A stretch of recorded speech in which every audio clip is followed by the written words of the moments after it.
like it's there to choose. Yeah, just forget the wins, it's the best to use.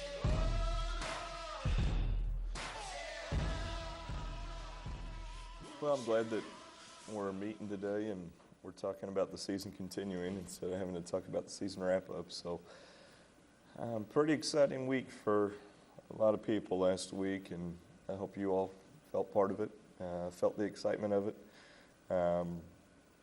Thursday night, we went over to North Kansas City, played Winnetonka, and just a weird game. Luckily, we were quite literally perfect. It just took us until overtime to do it, because in overtime we were 1 for 1 from the field, 11-11 from the free throw line, and they didn't score. Never seen that before, so glad it worked for us. Ended up winning by 13 against Winnetonka in a game that, just a weird game. We were down by 9 with 2 minutes to go in the third quarter, and if we didn't have the right kind of guys, it could have been bleak. It could have been bad because they have talent, they've got some skill, they do some things that we don't. So it was, we had to do a lot to make sure we were getting back in it. And then obviously, Saturday was a thrill of a lifetime for a lot of folks. Playing Liberty in a game for a district championship. I think any time that we would have had the ability to play Liberty, it would have been exciting for everybody. I think that there would have been, an enormous build-up for it. There would have been a lot of people excited about it. But I think then when you factor in that whoever won the game was going on and whoever lost their season was done, I think that adds quite a bit to any game you play. And then you factor in that it was, Liberty. So I've been really fortunate in basketball, and especially since we've been here. And we've had some special moments, but that one's going to rank up there. To me, this is just me. The players would have something different to say probably, but to me, the coolest thing was, and maybe the coolest thing I've experienced since I've been in basketball, was the reception and ovation we got when we walked into the arena. But an hour and 5 minutes before the game started. As if our guys needed any extra motivation to play. That gave it to them. They didn't, but that gave it to them. But what I appreciate most about that is pure joy. You can't fake that. What our fans are doing and how early they got there, how loud they were, how into it they were when our team walked in, when our cheerleaders walked in. You can't fake that. And that's that pride and that school spirit and that family atmosphere. That was on display. And I'm so appreciative of all of you and everybody else who contributed to that, to make that really special day. There's not a lot of things that live up to the hype. That did. And I thought it was a terrific game. We had an idea about what we wanted to do against them, and we executed it pretty well. They were tougher than heck to try to put away, and they kept fighting and made some key plays. I thought Matt Alvey was phenomenal for them. And we were just lucky. We got to stop at 47-44, and that kind of sealed it for us. But great game, great atmosphere. Just feel really fortunate to be a part of it. So, with that, now we get to advance to our 4th straight state playoff run, and we'll play Wednesday night over in Excelsior against 23-3 Park Hill South. A really good team, really good team. And we'll have to play well, but at this time of year, either you are really good or you're playing really well. I'd like to think we're a combination of both. So I hope that we can get a lot of the same showing we did Saturday, Wednesday night, 5:30 start, so a little different time, but a 5:30 start. And I know our guys will play hard, and we're trying to keep this thing going for you. So we'll do everything we can for it. So I don't know if you guys got anything you want to talk about or not, but open it up to you for questions. After a huge win against Liberty, obviously players are excited. How are you trying to keep them focused for the next game? Well, I'd lie to you if I told you, we're giving them the game's over, let's move on. I mean, that'd be a little, insincere. we told them to enjoy it, and I told them, enjoy it yesterday when we were at school. I said, enjoy it during the day at school, but when we hit the practice floor, we got to shift our focus. And honestly, this is what I told them is, if you thought this is fun, if you thought this was a party, go win a state championship. Imagine what that party's like. Imagine what that would feel like. So you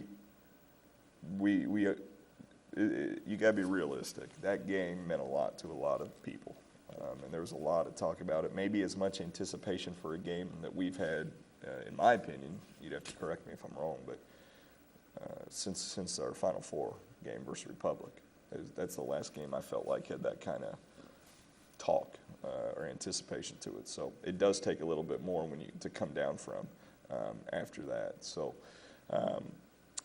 But at the same point, I got a team that understands I got a task at hand, and you ask any player, past or present, they'd tell you, the next game's the most important game, and that's what Park Hill South will be for us on Wednesday night. Gage. What are the things that you've been emphasizing to get the W on Wednesday? Well, we think Park Hill South, when you look at teams, they've got the second fewest losses of any team in the Suburban. Blue Springs South's the only team that has fewer losses than they do, and Blue Springs South's the number 1 or 2 team in the state.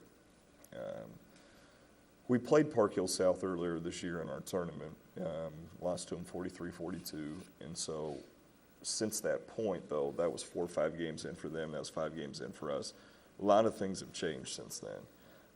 But one thing that our guys are pretty smart about is that we carry out our scouting reports, we carry out our defensive assignments. So we've been talking through the things that they do well, how they do them, and what we need to do to try to make it more difficult for them, make it a defensive game, like we usually try to do at least, and see if we can compete that way.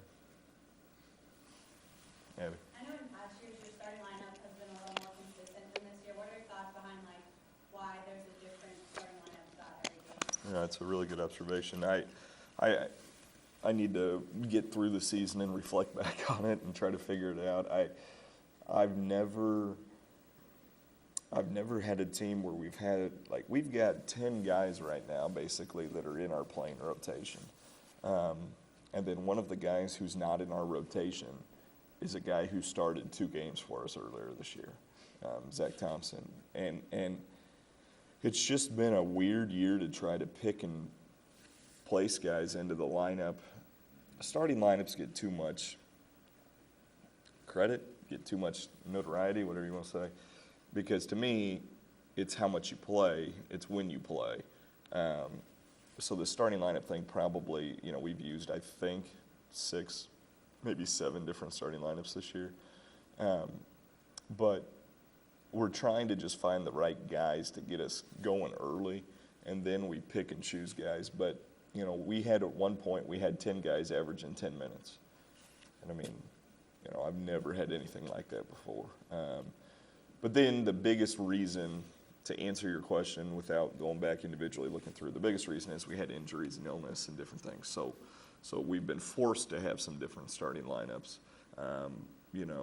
You go through the guys who've missed games this year for different injuries. I think it's 5 guys, 6 guys who've missed games because of that. We've got 13 players that suit varsity. I've got 1 guy, 1 out of 13, who's played in every single game this year. It's just a weird year as far as that goes. But the good news is we've got some depth. We got some guys who the biggest thing they care about is winning games, and that's been a fun thing to be around.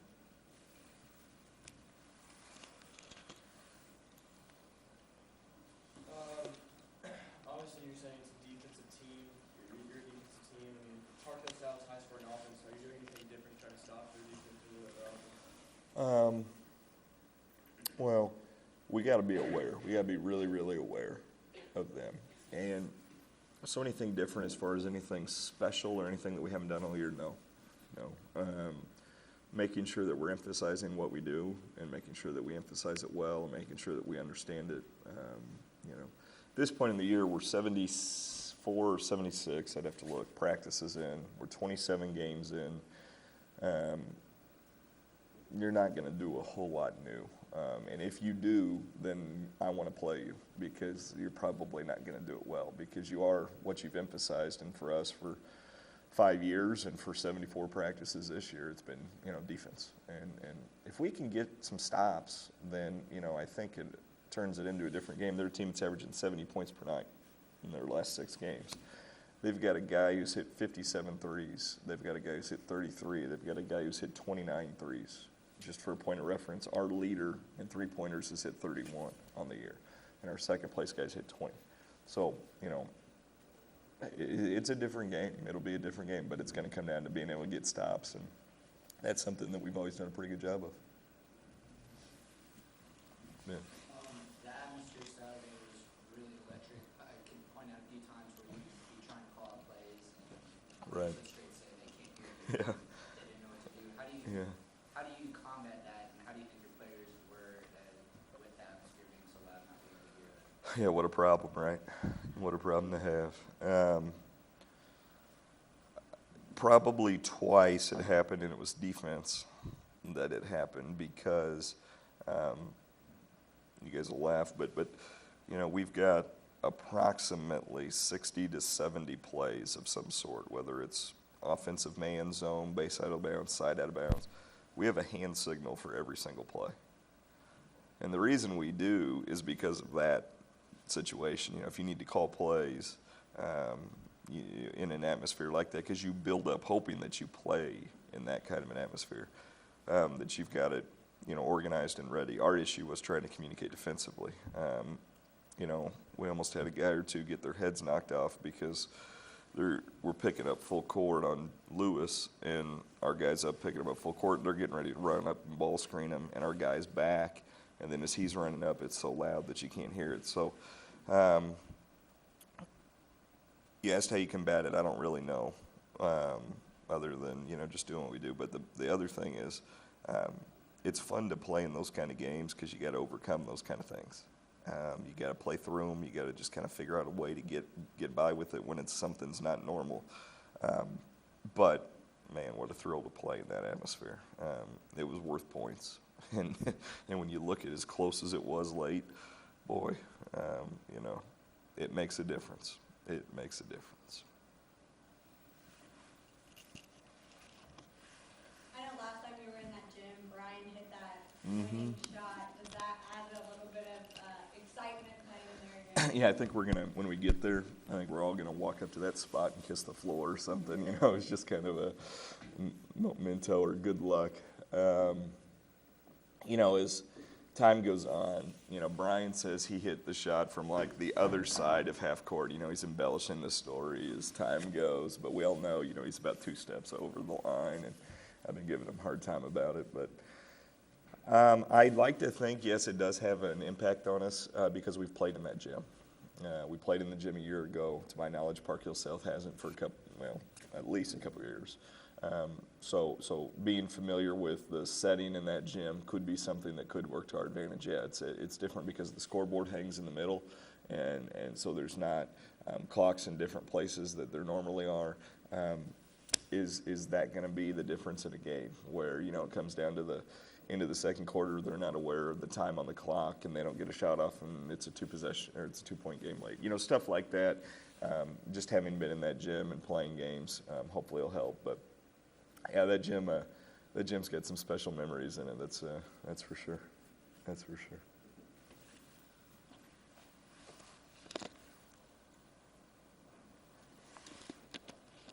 What else we got? Ellie. As a coach, what are your favorite moments with the team that make you the most proud of your players? Wow. Man.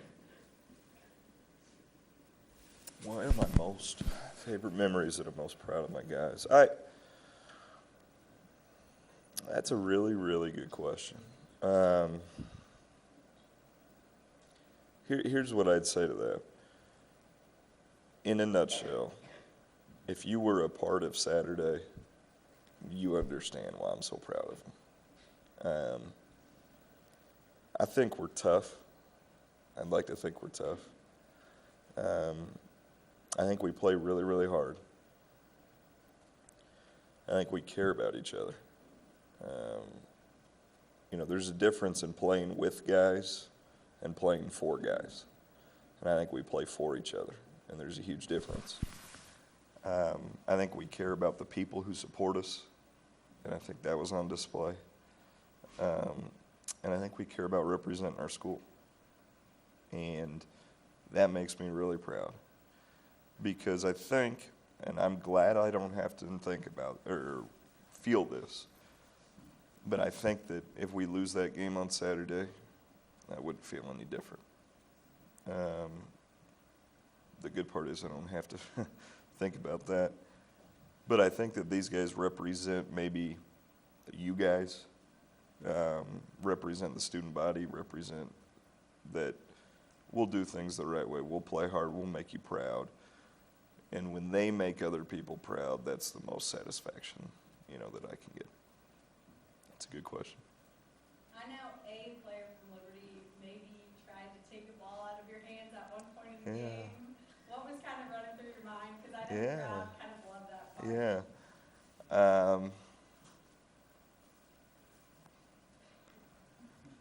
What am I supposed to say? A team, well, we're tough. Maybe the coach tried to act tough. In all seriousness, though, I did apologize to AJ after the game. Heat of the moment, you get kind of wrapped up in it. That wasn't something that probably I should have done, but it was my ball. He wasn't getting it. So I'll wrap it up. I mean this, and I hope you felt it. I hope you understand the impact that you guys have on it. Wednesday night, we get this opportunity that's so special to us, and luckily, it's the 4th straight year we've had it, but they don't get old. And our guys are so excited for the opportunity. We're going to play really, really hard. I hope we play well. But we're going to play hard, we're going to represent you the right way, and we're going to have a lot of fun doing it. So I hope you come and join in that fun.